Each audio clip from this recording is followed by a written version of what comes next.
rise. The Court of Appeals, First Appellate District of Ohio, with the Honorable Ginger Box presiding, is now in session. Please be seated. Good morning, everybody, and welcome to the First District Court of Appeals. We have two cases today that are going to be argued. The first is In Re LM. If the attorneys could please stand and state your name and your readiness to proceed. Justin Moss, attorney for defendant Ellen LN. Ready to proceed? Thank you. Norbert Wessels on behalf of the state, ready to lead, ready to proceed. Okay, thank you.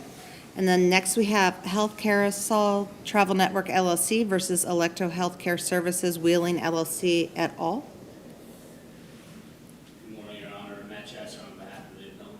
Thank you. And good morning, Honor. Tom Glassman for the appellee. I also owe the court an apology. I had a mishap this morning with a coffee cup, which is why I'm not bringing it today. And I'm very sorry for that. We'll forgive you. All right, thank you. I will be keeping your time. And, yes, got it. I'm good, thank you. I will be keeping your time. Green light means go, yellow means you have about a minute left, and red light means that your time has expired. Ms. Moss, anytime that you're ready, come on up. Yes, I'd like to reserve 3 minutes.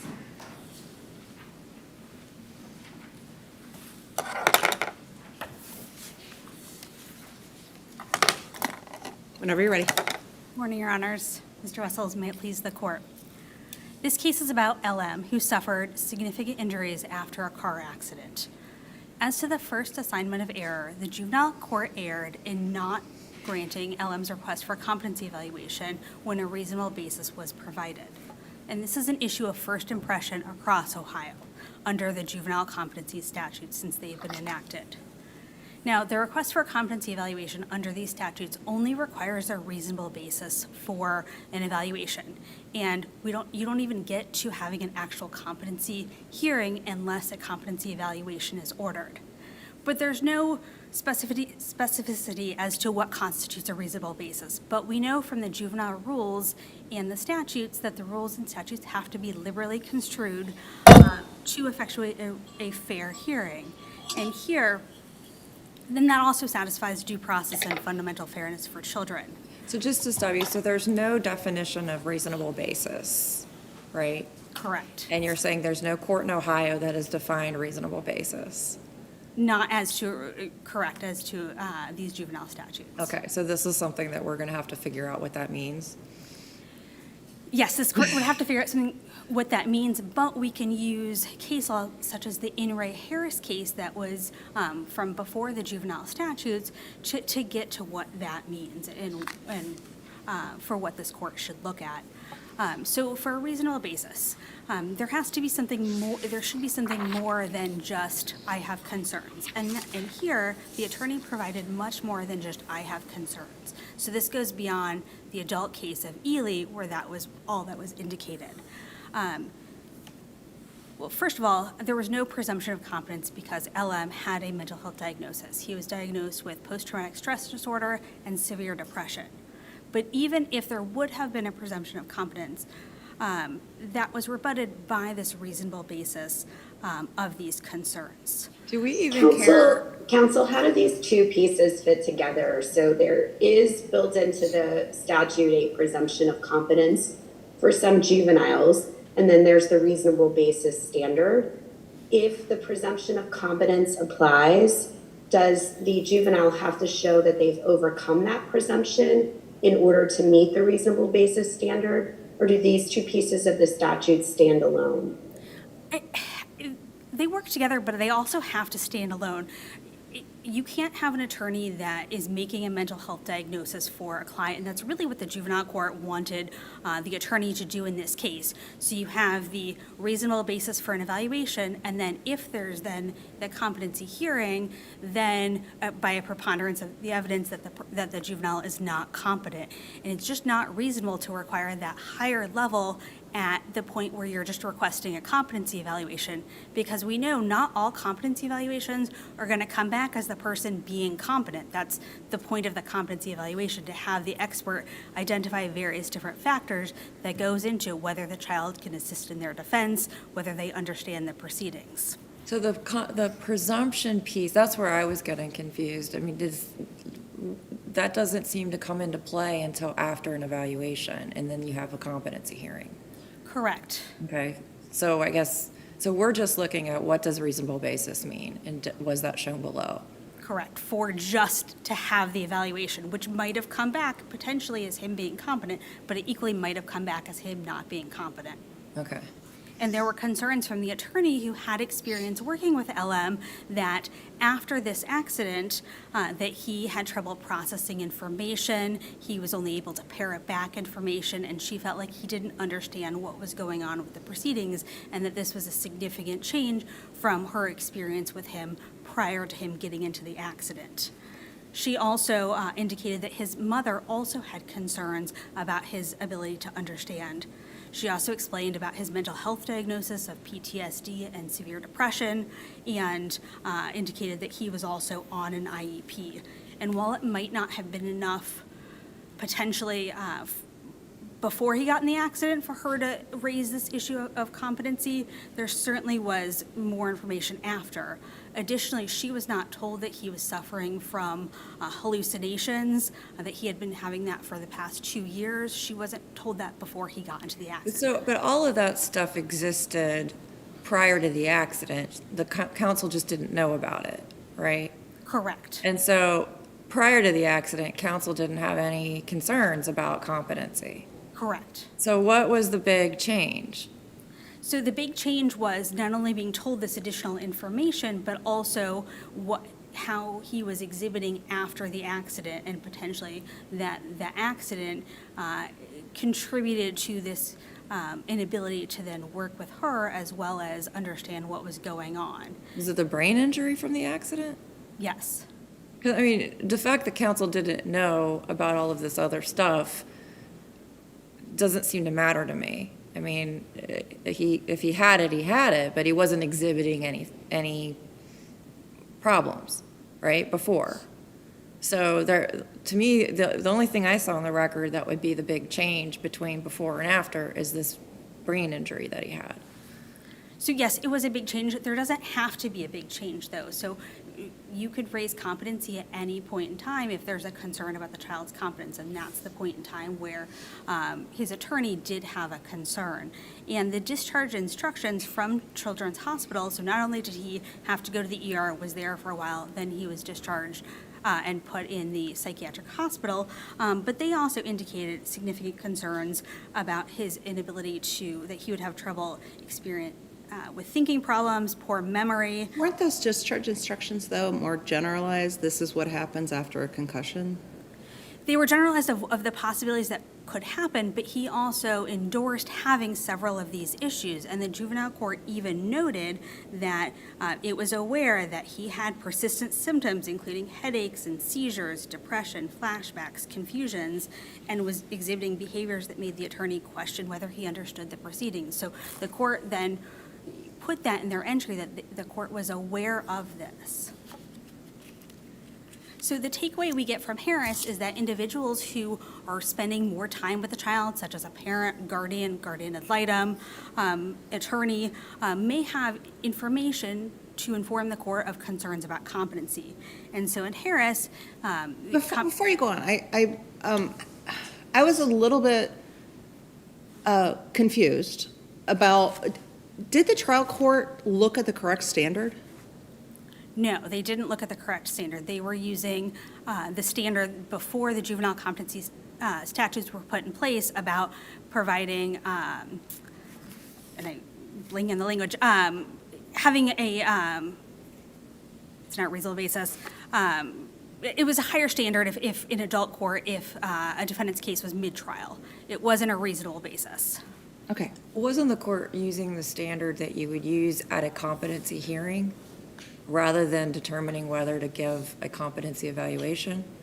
Yes. I mean, that's where it looked like they were already putting the defense to the burden in what would be more of a competency hearing situation rather than determining whether an evaluation was warranted. Yeah, and that's exactly the case. This would be like having reasonable suspicion and probable cause and requiring a probable cause when that wasn't warranted.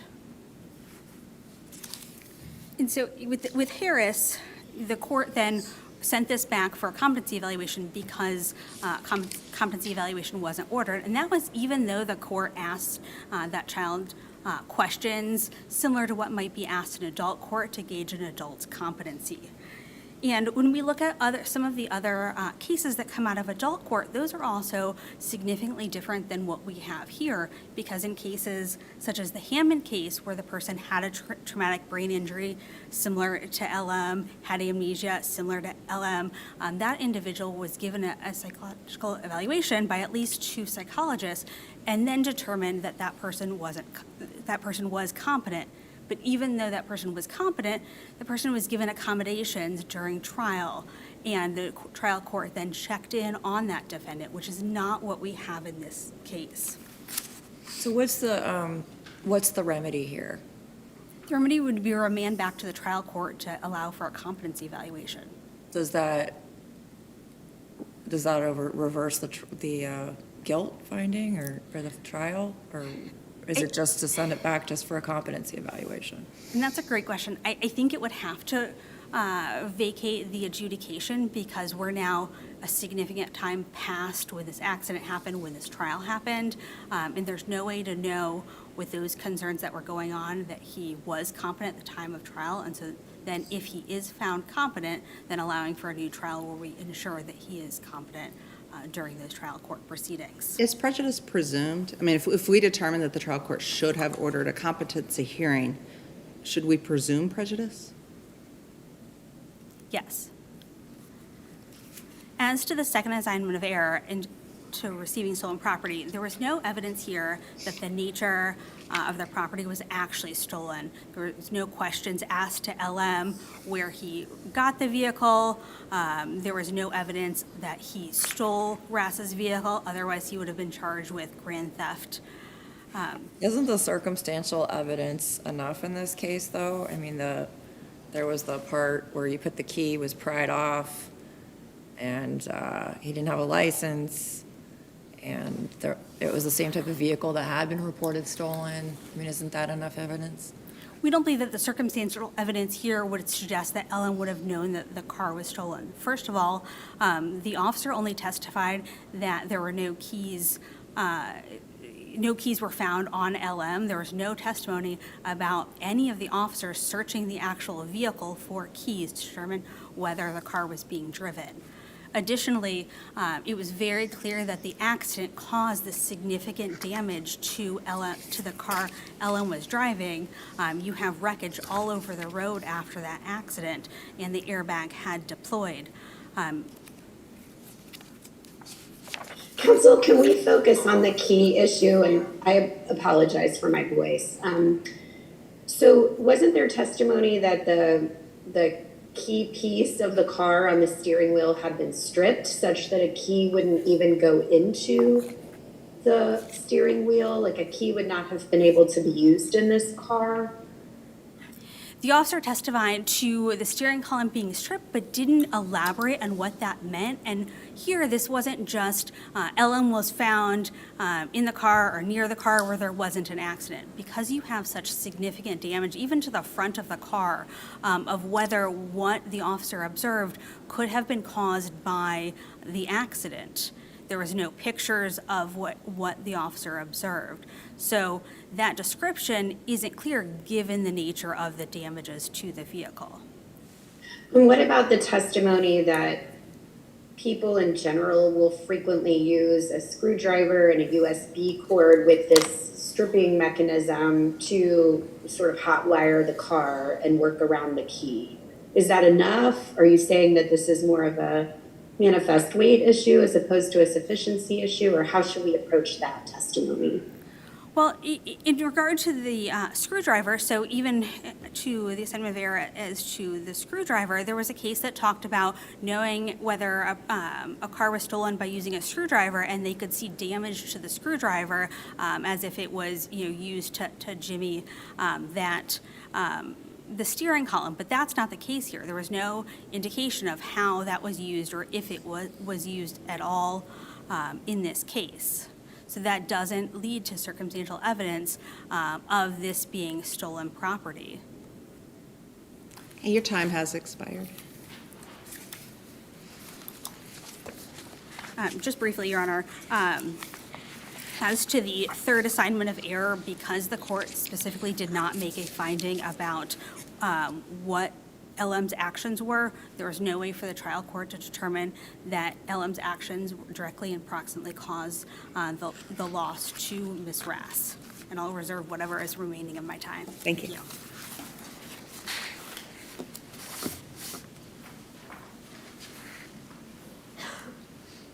Good morning, Your Honors. Opposing counsel. Judge, can you hear me okay? Judge Kinsley? I wanted to start off by addressing a question that you had, Judge Krause, about the whether or not the court had applied the right standard. I think that the entry that the court entered does indicate that the court followed the right standard. Specifically, they did find that there was no reasonable basis to conclude that a competency evaluation was warranted. It's RC 2152.52, which is the code section that talks about that initial step of determining whether or not a competency evaluation is warranted. And so Okay, so you would agree, though, that or you can tell me what you think as far as where this presumption comes in. Does it matter at this stage? So as I read I think it's 2152.51, it talks about the child competency evaluation. It's not that, it specifically reads that a child is incompetent if they're incapable of understanding the nature and objective, and it says they're incompetent. It says they could be incompetent, and then it lists different things that could cause that incompetency: mental illness, developmental disability, or a lack of mental capacity. The language regarding a presumption deals with that third element, that lack of mental capacity. And it says specifically that if the child is 14 years of older, and presuming they don't have a mental illness, they're presumed to lack that mental capacity. So I think the presumption doesn't go necessarily to competence as much as it does specifically to that specific thing that could cause incompetence of mental incapacity. So it's something to be evaluated in determining whether there's a reasonable basis for an evaluation? Right. I think that the requirement of the court when they're determining that reasonable basis has to look not just at the mental capacity, but as to the existence of either a mental illness or another developmental disability in order to determine that ultimately the question of whether or not they're capable of understanding the nature and the objectives of the proceedings against the child. I think it's the state's position that there was no reasonable basis found. I don't know whether or not it's up to this court to determine what the exact definition of a reasonable basis is. As I read the case law, I think, and as I hear opposing counsel argue, I think we're somewhat in agreement that the mere suggestion of incompetency is not enough. It's not enough in adult court. It's not enough in juvenile court. This is a fairly particular circumstance that this court was faced with, in that at the time that these charges arose, there was already an in-progress trial. And so this request for competency came not only in this sense, where it was a pretrial determination, but the court had to determine whether it would put that other trial on hold in order to make a determination of whether or not this child was competent for the purposes of continuing that other in-progress trial. And so to the extent that there's reference to the adult statute for the standards to examine when examining an in-progress trial competency request, I think that's why I think we both agree that there's no guidance in the revised code as to that situation in a juvenile circumstance. So when we're looking at the standards that the court was reviewing, I think they were trying to take guidance from the adult court in that sense. When we look at whether or not there was a reasonable basis shown, as the court has already pointed out, the issues regarding the juvenile's mental illness or proposed mental illness were things that happened years prior to this incident, and I think concededly by counsel below was not an issue, did not raise any suggestion of incompetency up until she learned about it. But it was, the intervening thing here is that he suffered a brain injury in this car accident. So wouldn't that be enough, along with what counsel says to the court, that he's just not registering when we're talking? Wouldn't that be a reasonable basis? I think if the only thing that could be suggested is that there was some sort of brain injury, I don't think that's enough on its own. I think there has to be some sort of indicia. I think that's what's talked about in both of our brief, that there is something that would cause the court reasonably to believe that they're incapable of understanding the charges against them or incapable of following along. But at that point, like before, when the defense is asking for a competency hearing, the trial court is not looking about whether the juvenile is incompetent. The trial court at that point is only looking at whether there is a reasonable basis simply to order this evaluation. So I think that the two things are being conflated a bit. I think so. In terms of when you talk about specifically at that point, in terms of the point that the court is looking at it, in order to determine whether is that reasonable basis, the court in this case took a step back and set the case out multiple times in order to get as much information as it could in order to determine whether it should hold, whether it should continue on that case or order a competency evaluation, specifically due to the nature of the injury that was alleged and the things that were alleged by the counsel in this case. And I think as I read the facts, as I examine the evidence, the only thing that was shown up until I think it was in just around June when the court made a determination not to order a competency evaluation was that the juvenile had suffered a mild concussion. That's what the medical documents refer to it as. He was in a car accident. There's no question that he suffered physical injuries. But based on the court's own observations of the juvenile, which this court is supposed to give deference to, and of the information that was provided to it, the only thing was shown is that he suffered a concussion, a mild concussion, the remedy for which was a few days rest. And I do not believe that that provides the sufficient indicia of incompetency for the court to get to that reasonable basis. In other words, But that's not by itself. I mean, Right. doesn't a defense lawyer's discussion about their interaction with their client carry great weight? If a defense attorney is saying, look, when we're alone together, I don't think he's fully registering what I'm saying. Doesn't that carry great weight, though? I think it definitely carries weight. I think the case law supports that the court is supposed to provide weight to that, and I think that's what the court did in this case. In addition to that, as both this court and opposing counsel has said, a defense attorney is not a medical professional. Well, right, that's that's why why they you wanted need an to- evaluation. Right. Well. In determining whether or not it's reasonable, the court in this case specifically asked to look at the medical documents and to get an update on what the juvenile was experiencing at the time.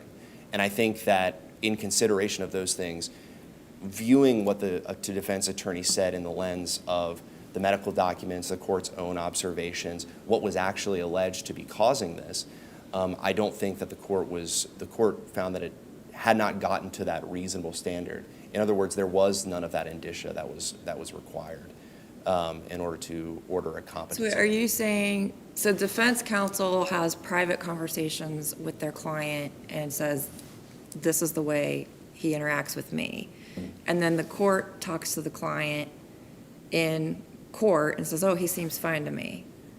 I mean, isn't that basically what happened here?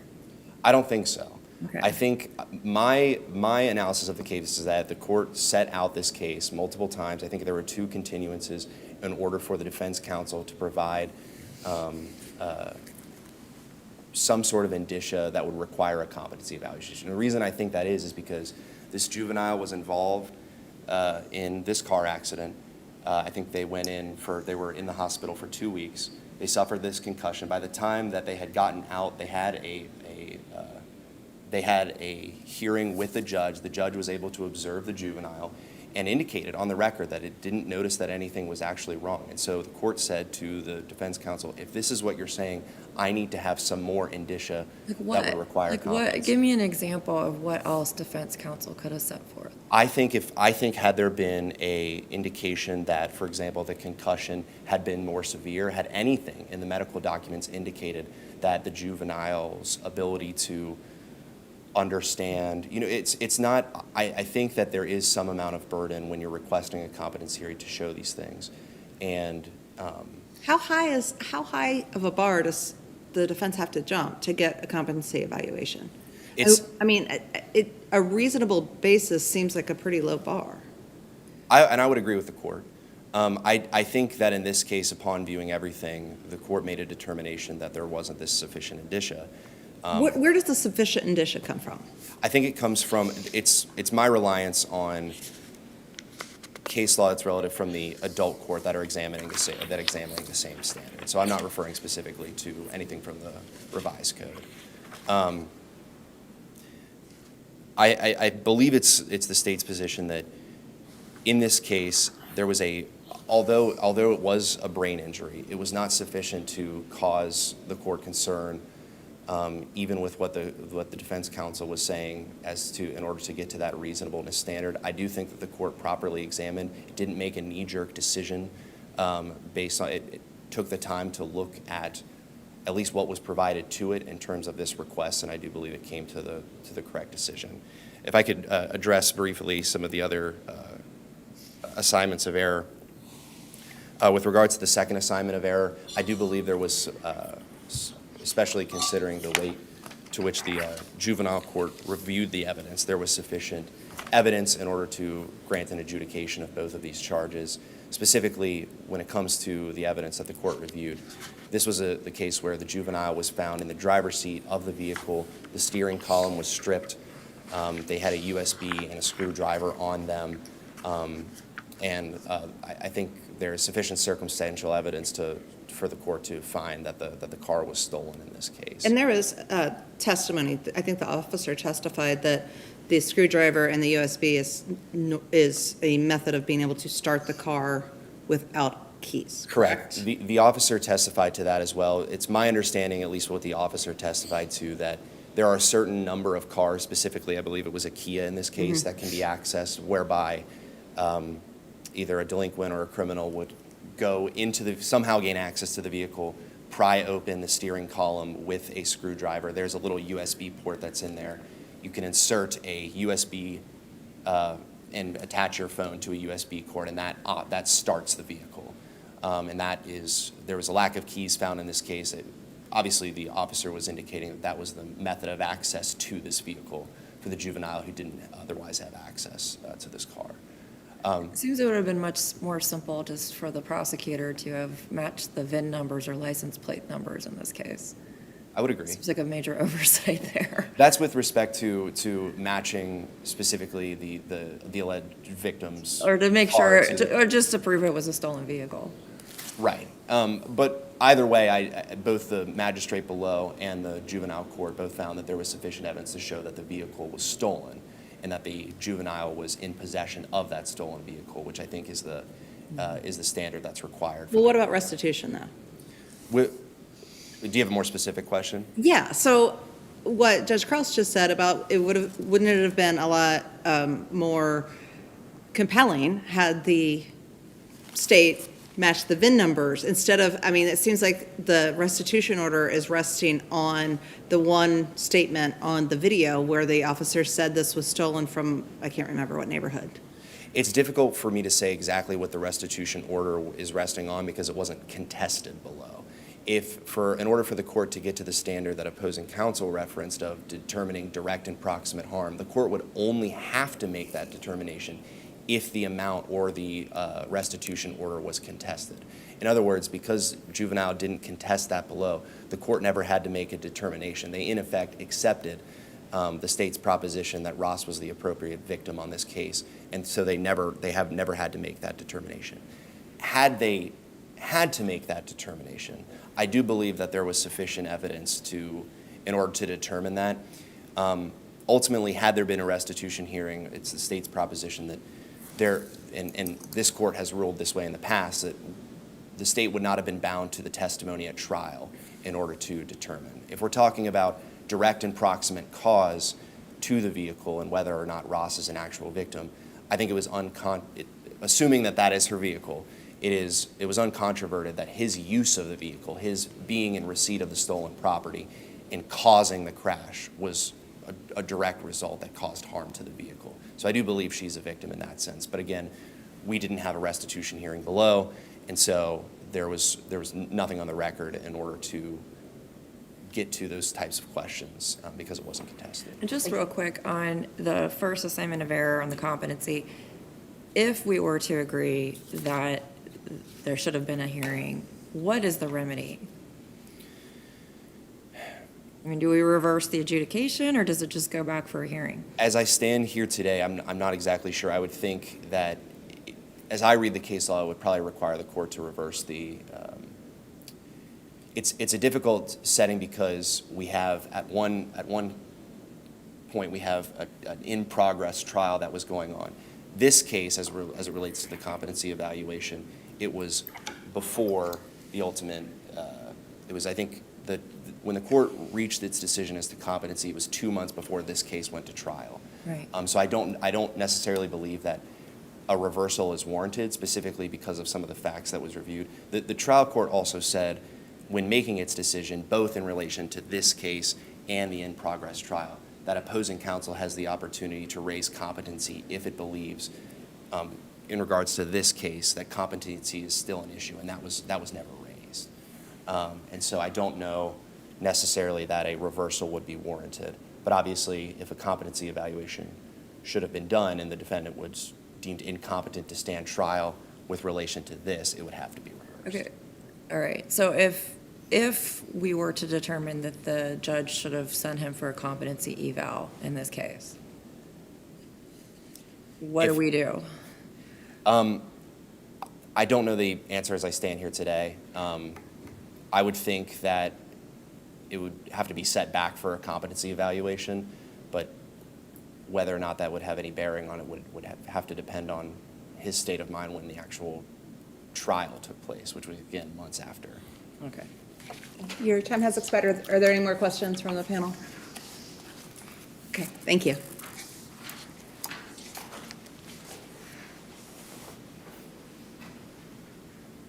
You have about 2 minutes. In this case, only the screwdriver was actually listed in the complaint for possession of criminal tools. So although there's been reference to the USB cord, that was not part of that charge. But that was part of the testimony, correct? It was part of the So testimony, we can but consider not- that when we look at whether the vehicle was stolen, whether he had knowledge. I mean, we can still consider that for, maybe not for the, that specific piece of equipment for receiving stolen property. I mean, we can't look at that as far as criminal tools, but we can consider that in other contexts as far as why he had that. And I think a USB cord is going to be found in every single car across America. I can't imagine one right now that doesn't have a USB cord to charge a phone, to use it to access parts of the vehicle. As to the restitution piece, it was at a minimum plain error for the court to make this restitution order. And the officer, part of the video that the state had relied on about an officer saying a car was stolen, that was not presented during trial, was not subject to rules of evidence. The magistrate did not review it. There's no evidence that the judge reviewed it at any point. So as this court decided in Olan, that is not subject to this court's review on appeal. And just because a car is stolen in Cincinnati doesn't make it one specific person's car if there was nothing to tie a VIN number, a license plate, personal property in the car, evidence of it being stolen directly to where the defendant committed that act. You can't have restitution in that type of case. For those reasons, we ask that this court reverse and vacate LM's adjudication, or reverse and remand for further court proceedings in juvenile court. Thank you. Okay, thank you. This case has now been submitted, and we will issue a timely decision. Thank you.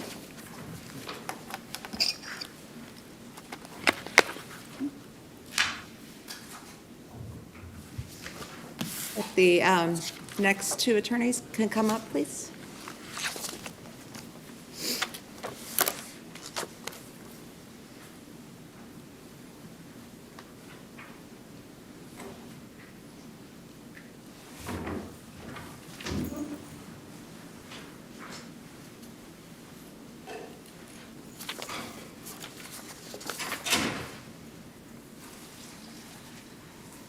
Whenever you are ready, you can get started, and I'll start your time. Would you like to reserve? Yes, Your Honor, 3 minutes, please. Okay.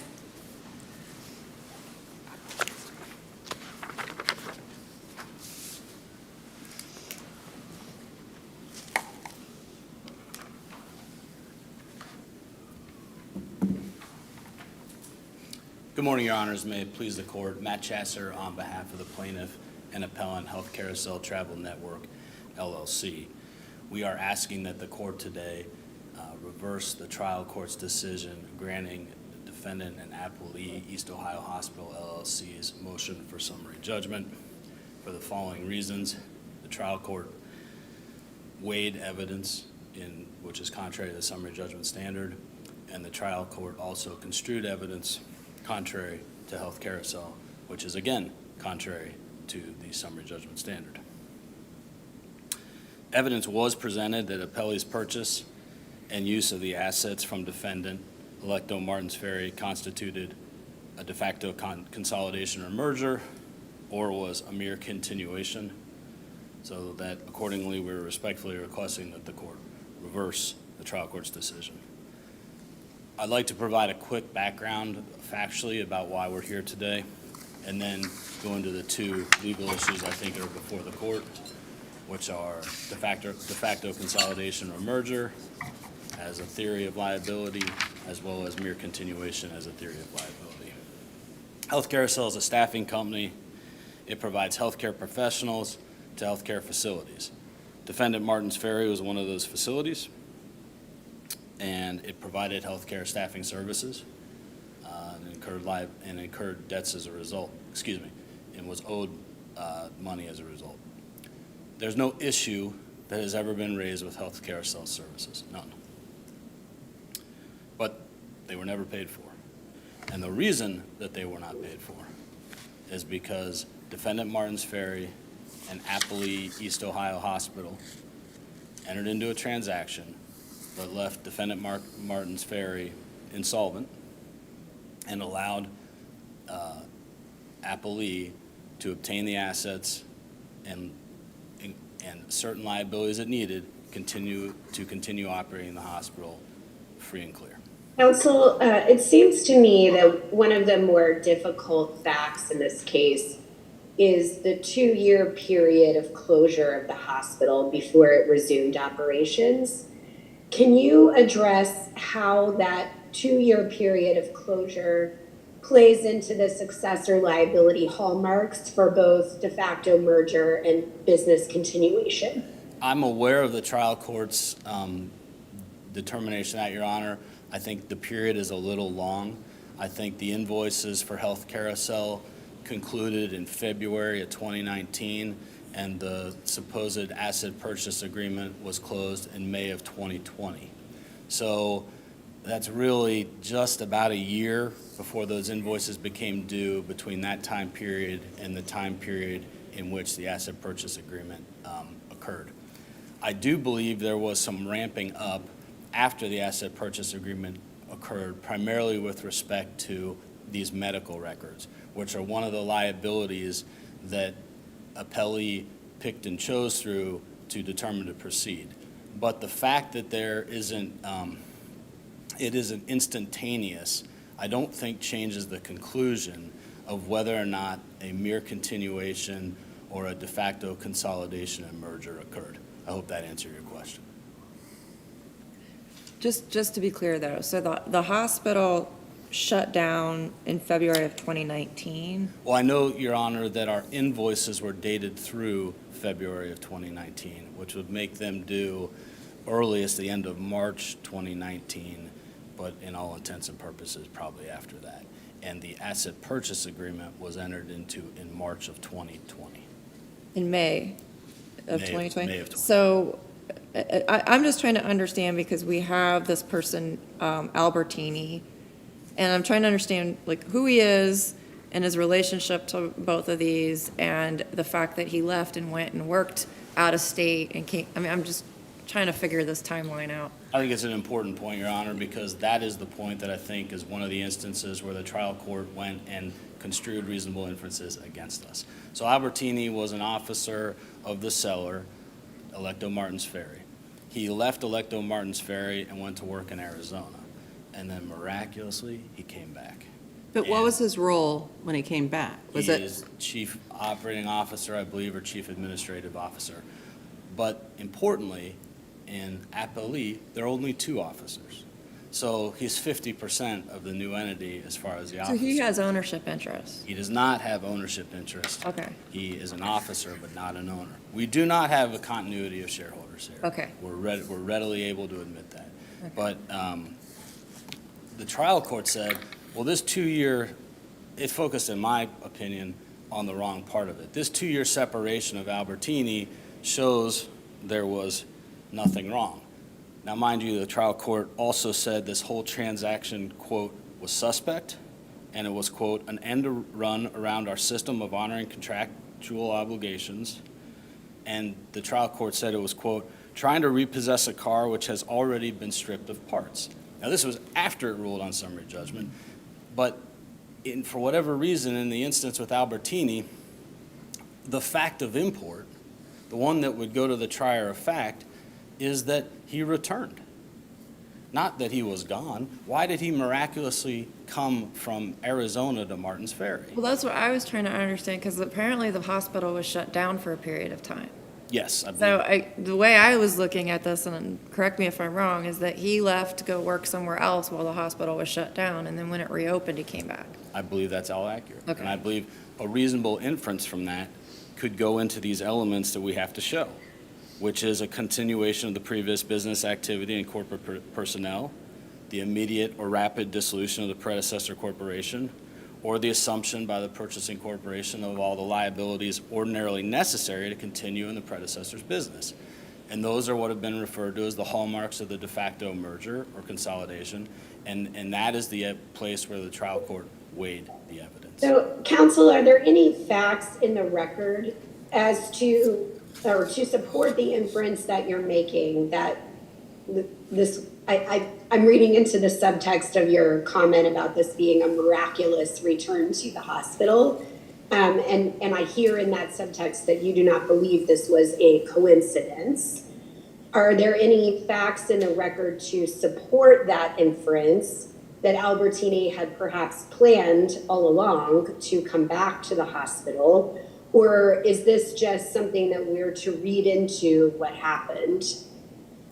That's a great question, Your Honor. I think that there is evidence that we would present at trial by virtue of newspaper articles that we have discussing Albertini's role in trying to entice a buyer. This was a very important issue in the town of Martins Ferry in the Portsmouth area. Is that in the record today for the deposition of Mr. Albertini? I cannot cite you to that point of the record in the deposition of Mr. Albertini.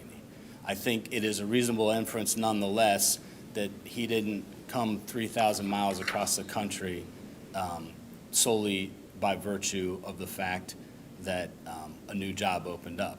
I think the new job opened up, but what is in the record is that the seller was able to remove $5 million of liabilities by selling the assets and transferring certain liabilities for $250,000 that it never received. And I think that is the evidence upon which is in the record that you can use to establish it isn't a coincidence that Mr. Albertini came back. But then isn't that a fraud claim? I mean, what you're suggesting there is some kind of intentional divestment for the purpose of shedding liability. And to me, that sounds like fraud, but fraud is not what was pled or argued. So can you square that up for me? Sure. I think that the fraud is an intentional misrepresentation, and we never established any evidence of intentional misrepresentation. What we established was a debt was owed, there was no dispute about the debt, and then a very creative set of transactions guised as an asset purchase, which was really releasing the seller of all of its liabilities and taking on the assets and operating the very same business without those liabilities present. So Health Carousel's ability to get paid was based on potentially leaning those assets or marshaling those assets, and that was removed from them by virtue of some very creative lawyering to omit the assets or transfer them to the new entity and free and clear of those liabilities. Can you talk a little bit more about the $250,000? And is this relevant to the de facto merger analysis or the continuation analysis, or both? That's a good question. I think that the overarching principle here that the trial court missed was this is not so rigidly analyzed, and some of it is somewhat circular. I would tell you that lack of consideration, or inadequate consideration, lack of arm's length transaction, those are factors that are inherently looked at in the mere continuation analysis. Did you all show that this $250,000 was inadequate consideration? I think you can infer it based upon the evidence that we did show. You have a 130-bed facility, you have $5 million or more in liabilities, and you have money that doesn't even come into the receipt of the seller. And the trial court's already ruled that the seller is insolvent as a result of it. Where did the money go? It was unclear, but it went to a secured lender as a reduction in payment, and this had to do with some amount of confusion related to how the lease was assumed to operate the hospital in the same facility, or if there was a new lease provided. But there was an entity called MPT, and that was the entity that was controlling that. But so on the mere continuation theory, the appellee is correct to cite the case of Kumpel Services, Inc. versus Zofco. We think that case is distinguishable. First of all, it did not involve any exchange of assets in that case. And when I talk to you about that circular issue, what they're saying in Kumpel Services is that the real inquiry is whether the new business was a reorganization of the old one executed to escape the old one's liabilities. That's exactly what we have here. But there is a change in ownership. Correct. Okay, so if it were the same owner, I would be able to follow your argument a lot more clearly, but since there was a change in ownership, how does that work? Well, again, I think that the idea is that you do not apply these factors rigidly, and it's a fluid test, because candidly, once you set up, 4 factors and they have to all be shown, any good lawyer is going to figure out a way to play with the factors so that we won't be able to show them. So in that instance, there is not the same ownership. I agree with you. But why was the transaction done? The transaction was done so that the seller could get rid of its liabilities, including $5 million of them, and including the $100,000 or so owed to Health Carousel, and they could reopen the business with the same beds, the same furniture, the same medical records, the same equipment, the same licenses, the same Medicare and Medicaid, and other similar assets. And they also took on certain liabilities. And I think in an asset sale, we're buying assets. I'm buying the bricks, I'm buying the cups, I'm buying everything. But here, they were buying liabilities as well. And I think when you start picking and choosing which liabilities you want to purchase, you run the risk of getting into a de facto consolidation or merger, or you run the risk of mere continuation. The liabilities that they purchased were, software contracts and things like that to keep the hospital running? Related to the medical record. So that would make sense, right? Sure. Otherwise, you can't run a hospital. Sure, and I think the factor you're talking about, Your Honor, is did the purchasing company assume all the liabilities and obligations ordinarily necessary to continue the predecessor's business? Absolutely. That's the de facto merger. That's the 4th element of de facto merger. Now, appellee says we've presented no evidence on this. The trial court says you haven't presented enough evidence of de facto merger. Respectfully, I don't think either's correct. What is correct is we presented sufficient evidence of 3 of the 4 elements of de facto merger so that we can go to trial. We can have our day to cross-examine witnesses and get to the bottom of why Mr. Albertini came 2 years later or across the country from Arizona, or why the $250,000 was the right number. So I think in that instance, I think I'm out of time. Yes. All right. Thank you so much. Thank you.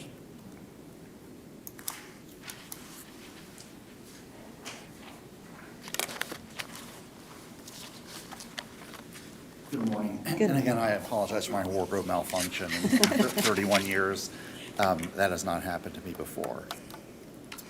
One of the key distinctions here coming out of the gate is that we're dealing with an asset sale and not a stock sale. And that's a profound difference, because what we frequently encounter is when a distressed business is looking to sell itself, it doesn't necessarily have the same leverage that the buyer has. And the distressed company has to make the best deal they can for themselves under the circumstances. I think that's what most likely happened here. So I think everybody agrees, including appellant, that that prong of de facto merger is not there. Does that mean that there's no de facto merger if we're missing a prong?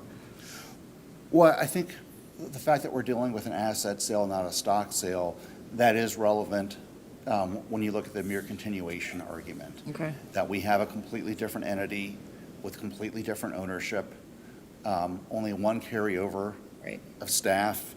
And I think the talk about Mr. Albertini, at the risk of being impolite, is nothing more than a conspiracy theory. And there's nothing in the record to support the conspiracy theory. And conspiracy theories make for interesting reading for a board late at night, but as far as looking at the record, there's nothing in there just to support that conspiracy theory. So the distinction. What happened with I'm sorry. him, is what happened with Albertini, though, just so I understand, is that he just left and worked elsewhere while the hospital was shut down?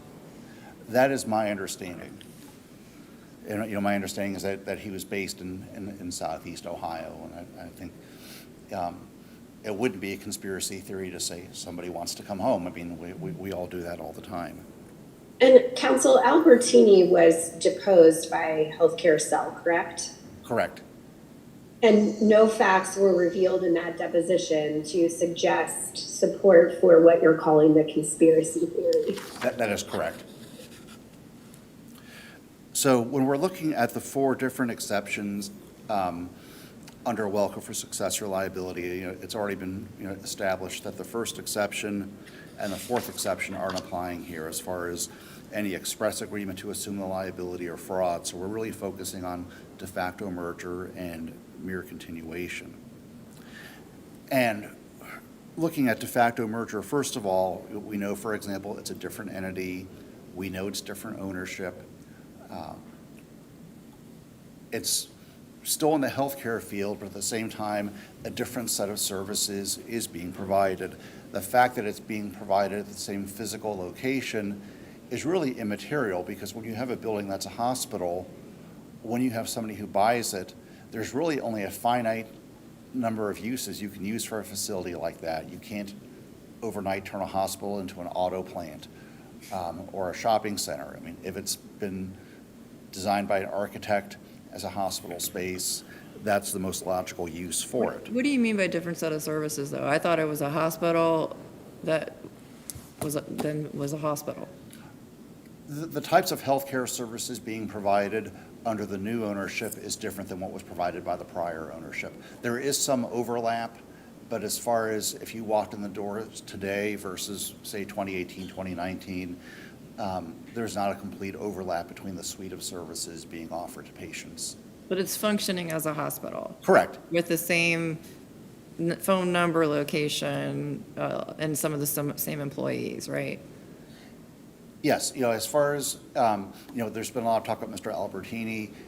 As far as people who are higher up in the food chain and in a management capacity, he's the only one I'm aware of. As far as the people who are more boots on the ground, providing day-to-day patient care, I can't tell you how much or how little overlap there is for the people who are in the trenches actually providing the care to the patients. But you're correct. I mean, it's always been used as a hospital, but just as far as the types of patient services being provided, there are some differences in patient services now compared to, say, 2018, 2019. So really, I mean, what you're saying is it's still functioning as a healthcare facility, as a hospital, but like maybe they don't do a particular type of knee surgery that the predecessor did, correct? I mean, when you say the same services, it's all, they continue to, see patients and do surgeries and. The focus is narrower now than it was under the prior ownership. So right now, the primary services are acute care and long-term care. Under the prior ownership, you had doctors who were on staff. You had actual doctor's offices, on site or adjacent to the hospital, and you don't have that anymore. Okay. So, I'm not saying as far as the services provided that it's apples and oranges today. I'm just saying that if we're doing a Venn diagram, there's not a complete overlap. Okay. And I want to focus in on the de facto merger, the second prong, second hallmark, the continuity of shareholders resulting from a sale of assets in exchange for stock. Have you seen any case law anywhere where a court has found a de facto merger when that hallmark is not present? No. And has there been any case law that you've seen saying that that has to be there? No, and if it was, I would have, Sure. certainly made sure it was in the brief. But again, just, going back to the owner, and I'm sorry, did you finish your question? Yes. Yeah, but again, going back to the ownership question, the LLC that exists now simply has one member and who had no involvement with the prior ownership. What's also important is, one of the other factors we discuss is whether or not there was a rapid dissolution. And that also is not present here because we know, and the trial court references in their decision that at least as recently as the deposition phase of the case, the prior entity still existed and had not been dissolved with the Ohio Secretary of State. But it's insolvent, right? Correct. So it's basically defunct. Correct. They did, but again, the question is, when you look at the Welco case, they talk about dissolution versus being insolvent or being defunct, and then during the relevant portions of this case, there had been no dissolution. So dissolution is required. It just, not the fact that it's just sitting there insolvent. Correct. Okay. Yes, because dissolution was actually one of the terms expressly used by the court in Welco when they set forth the factors that we need to follow in making this analysis. And as was discussed a little bit earlier, as far as what was and wasn't assumed, it was really the bare minimum in order to maintain the operation of a hospital, because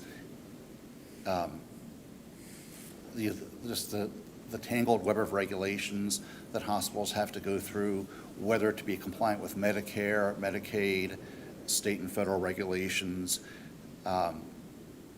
It was unavoidable that certain things had to be assumed, in particular software, because a hospital cannot operate without that, either as far as accessing medical records, complying with Medicare requirements, or providing patient billing. So it was really just the bare minimum. But would you agree that that's enough to overcome, for them to have shown that prong, there's evidence on that prong?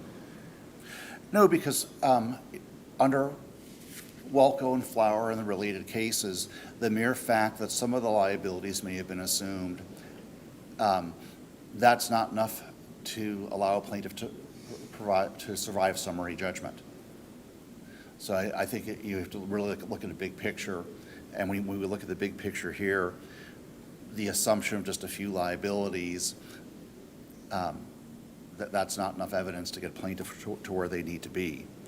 Because if you look at the bigger picture, in order to reopen the hospital and resume operations after almost a 2-year hiatus, there were a number of steps that the new entity had to do. They had to get new licenses, they had to get new certificates, they had to get new permits, they had to recertify different operations of the hospital. So there were a lot of things they had to do that, almost essentially starting from scratch. Is there anything in the record to explain why it took 2 years to reopen? I'm not entirely sure about that. I know that during the time the hospital was shuttered, there was physical work done to overhaul part of it. How long that work took, though, I can't tell you. Whether we're talking about 2 months or 2 years, that I can't answer for you. Pivoting then to the mere continuation argument, the Flower case makes it clear that simply operating out of the same physical location isn't sufficient to allow this argument to fly. It's undisputed. We have two completely different entities organized and incorporated with the Ohio Secretary of State.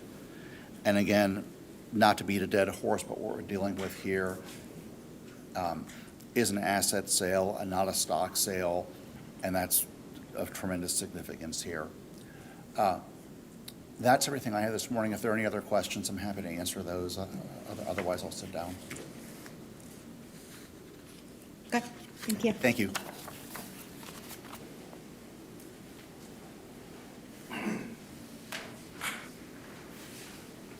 You have about 2 minutes. Thank you so much, Your Honor. Picking up on a couple of the questions of the panel here this morning. First is it required to have continuity of shareholders in order to find a de facto merger or consolidation? I would direct the court, and the answer is no, it is not. And I would direct the court to the case of Bondex International, Inc. versus Hartford Accident and Indemnity Co. And I'm going to read directly from that case because I just had the ability to read it while opposing counsel was arguing. And it says that Reardon and Republic shareholders exhibited no continuity, however, is not fatal to defeat a de facto merger. So the answer to that question is yes. Picking up then on the other question that the panel asked regarding dissolution, is there a requirement that there be dissolution? Again, the answer is no, there is no such requirement. And I can direct you to the case of Delphi Auto Systems versus Universal Pallets. And I have a quote from that case as well, and that is, continued, albeit anemic, existence of the predecessor corporation was sufficient to demonstrate this factor. So the idea here, which the trial court didn't follow, was that these factors are fluid and they are each judged at their own time. And in this instance, the trial court was very rote and formulaic and rigid in requiring each of those factors to be established, and that's not what's required. And then it weighed the evidence contrary to us, and it did not give us the benefit of the inferences to which we were entitled. And for those reasons, I think the trial court's decision should be reversed. Thank you. Your case has now been submitted. We will issue a timely decision. And those are all the cases to be argued today. Thank you very much.